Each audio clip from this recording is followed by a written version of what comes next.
भारत केवल अपनी सुरक्षा करने में ही सक्षम नहीं है बल्कि अब दूसरे देशों को उनकी सुरक्षा के लिए हथियार भी दे रहा है। कैसे भारत ने अपने डिफेंस सेक्टर को कितना बड़ा बना लिया है पिछले कुछ दिनों में कि अब वो हथियारों को बेच रहा है, निर्यात कर रहा है। सब ये खबर देखिए आपके सामने आ रही है। कैबिनेट ने आकाश मिसाइल सिस्टम के निर्यात को मंजूरी दे दी है।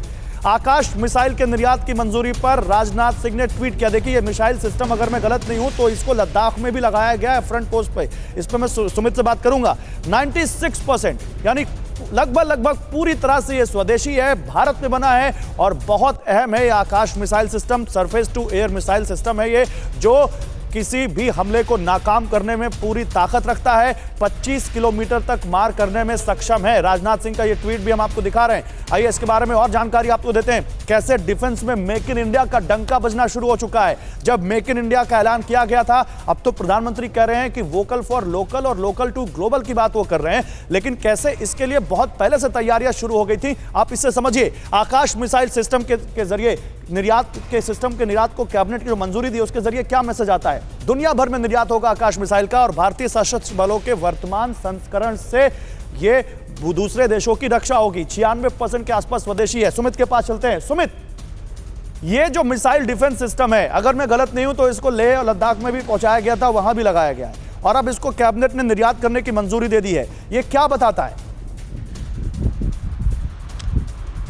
देखिए, ये मिसाइल सिस्टम ना सिर्फ लेह लद्दाख में बल्कि गौरव कई और क्लासिफाइड लोकेशन है जिनका जिक्र मैं नहीं कर सकता, लेकिन हर जगह मौजूद है। और इंडियन एयरफोर्स में करीबन 2014 से और इंडियन आर्मी में 2015 से ये लगातार है, यानी 5-6 साल में इसके कई टेस्ट किए गए, कई जगह लगाए गए। और अगर आप एक चीज को जोड़कर देखें, पिछले कई दिनों में आर्मी चीफ की कई बड़ी विजिट्स हुई हैं, ना सिर्फ सऊदी के अंदर, नेपाल के अंदर और अब साउथ कोरिया में। और ये लगातार उनकी विजिट ऐसे समय में हुई है जहां पर ना सिर्फ वो फ्रेंडली नेशन से मिल रहे हैं बल्कि ऐसे कई कंट्रीज से जो लगातार कई डिफेंस एक्सपो में हमारे डिफेंस इक्विपमेंट को लेने के लिए या फिर खरीदने की इच्छा जाहिर कर चुके हैं। और भारतीय सरकार का लक्ष्य करीबन मुझे बताया गया कि 5 बिलियन USD का है एक्सपोर्ट करने का इन इक्विपमेंट को। तो ये अपने आप में हमारी डिफेंस सेक्टर के लिए या बूस्ट के लिए नया भारत क्यों ना कहें, नया भारत क्यों ना कहें इसको मनीष, इसको नया भारत क्यों ना कहें। भारत उन देशों में गिना जाता था जो सबसे ज्यादा हथियारों का प्रोक्योरमेंट करता था, सबसे ज्यादा हथियारों को खरीदता था। आज भारत उस स्थिति में है कि दूसरे देशों को हथियार वो बेच रहा है। की बात को आगे बढ़ाते हुए और आपकी बात में थोड़ा और इंफॉर्मेशन मैं ऐड कर दूं कि आज जो कैबिनेट ने आकाश मिसाइल सिस्टम को लेकर ये मंजूरी दी है, तो आकाश मिसाइल और ब्रह्मोस मिसाइल ये वियतनाम को बेचने की है। भारत और वियतनाम के बीच इसकी बात हो रही है। अब देखिए इसका महत्व क्या है कि अभी मेरे पास एक और जानकारी आई कि कंबोडिया में हमने काफी संख्या में राहत सामग्री भेजी है। तो आसियान के वो कंट्री, आसियान में मैं खुद भी एक मीडिया डेलीगेशन का पार्ट होकर गया था, आसियान के वो महत्वपूर्ण कंट्री जो चीन के आसपास हैं, उनके साथ हमारा बढ़ता संबंध, चाहे रक्षा के तौर पर हो या आर्थिक तौर पर हो, ये अपने आप में ही इस बात को और आगे बढ़ाता हूं मैं। एक छोटा सा कमेंट अशोक सर से लेता हूं इस बात को और आगे बढ़ाते हुए। देखिए सर, मोदी सरकार जब से आई है तब से लुक ईस्ट पॉलिसी उनकी एक बहुत फ्लैगशिप पॉलिसी रही है। तो क्या ये वियतनाम, कंबोडिया के साथ जो ट्रेड हो रहा है डिफेंस में, दूसरी चीजों में, ये उसी पॉलिसी पर काम हो रहा है ताकि चीन के आसपास जो कंट्रीज हैं उनको अपने पाले में लाकर चीन को साधा जा सके?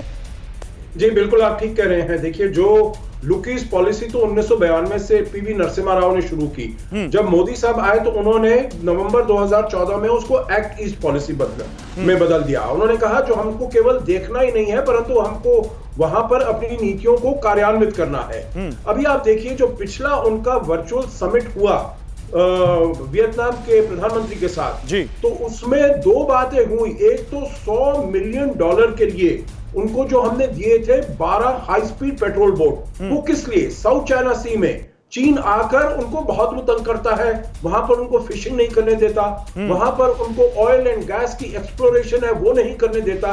तो उनको हम ये 12 लाइन ऑफ क्रेडिट पर दे रहे हैं, 12 ये हाई स्पीड पेट्रोल बोट। उसके अलावा $500 मिलियन मतलब $500 मिलियन उनको दिया जा रहा है लाइन ऑफ क्रेडिट, जिससे कि वो डिफेंस प्रोक्योरमेंट भारत से कर सके। और मैं वही बात कहता हूं जो मनीष और सुमित कह रहे थे, जो उसमें ब्रह्मोस भी है और उसमें आकाश भी है, दोनों में वो इंटरेस्टेड है और आगे चलते हुए जरूर उनको मेरे ख्याल से ये सप्लाई किया जाएगा। ठीक है सर। फिक्र आपकी, सोमवार से शुक्रवार रात 9 बजे सिर्फ TV9 भारतवर्ष पर।